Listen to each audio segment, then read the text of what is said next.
Bharatiya Janata party ఘన విజయం సాధించిన సందర్భంలో మూడోసారి హ్యాట్రిక్గా నరేంద్ర మోడీ గారి నాయకత్వంలో అభివృద్ధికి హర్యానా ప్రజలు పట్టం కట్టిన సందర్భంలో హర్షం వ్యక్తపరుస్తూ కాంగ్రెస్ పార్టీ అనేక దుష్ప్రచారాలు చేసి అనేక రకాలుగా బురద జల్లే కార్యక్రమాలు చేసినప్పటికీ ప్రజలు భారతీయ జనతా పార్టీ అభ్యర్థుల్ని గెలిపించి అక్కడ హర్యానాలో మూడోసారి సక్సెస్ఫుల్గా ప్రభుత్వాన్ని ఏర్పాటు కార్యక్రమంలో వాళ్ళు ఆశీర్వదించినందుకు ఓటర్ మహాశయులకి బీజేపీ అభ్యర్థులు గెలిపించిన అందరికీ కూడా ప్రత్యేకంగా అభినందనలు తెలియజేస్తున్నా.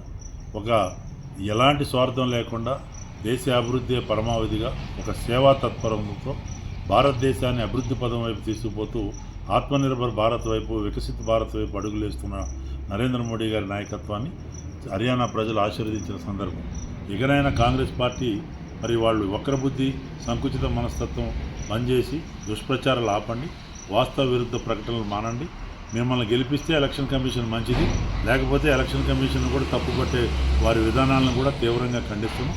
అదేవిధంగా జమ్మూ కాశ్మీర్లో గత ప్రభుత్వాలు అనేక రకాలుగా అక్రమాలకు పాల్పడి దొంగ ఓటర్లను ఎన్రోల్మెంట్ చేసి అక్కడ కూడా చాలా గందరగోళం చేసిన పరిస్థితుల్లోనే ఈ విజయం వచ్చింది. రాబోయే రోజుల్లో ఇప్పుడు గణనీయంగా భారతీయ జనతా పార్టీ అభ్యర్థులు జమ్మూ కాశ్మీర్లో గెలిచారు.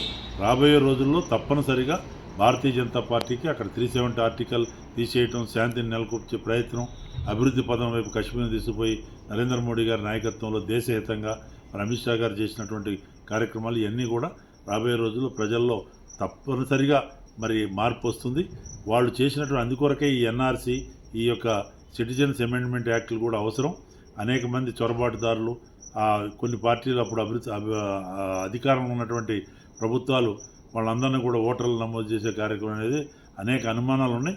ఏదేమైనా హర్యానా యొక్క విక్టరీ ఒక నూతనంగా ఉత్తేజాన్ని ఇచ్చినటువంటి పరిస్థితి, భారతదేశం మొత్తానికి ఒక సిగ్నల్ అని చెప్పి ఈ సందర్భంగా తెలియజేస్తూ మా హర్షాన్ని వ్యక్తపరుస్తూ హర్యానా మొత్తం ఓటర్ల కృతజ్ఞతలు, అక్కడ ఉన్నటువంటి భారతీయ జనతా పార్టీ కుటుంబ సభ్యులందరికీ కూడా అభినందనలు తెలియజేస్తాం.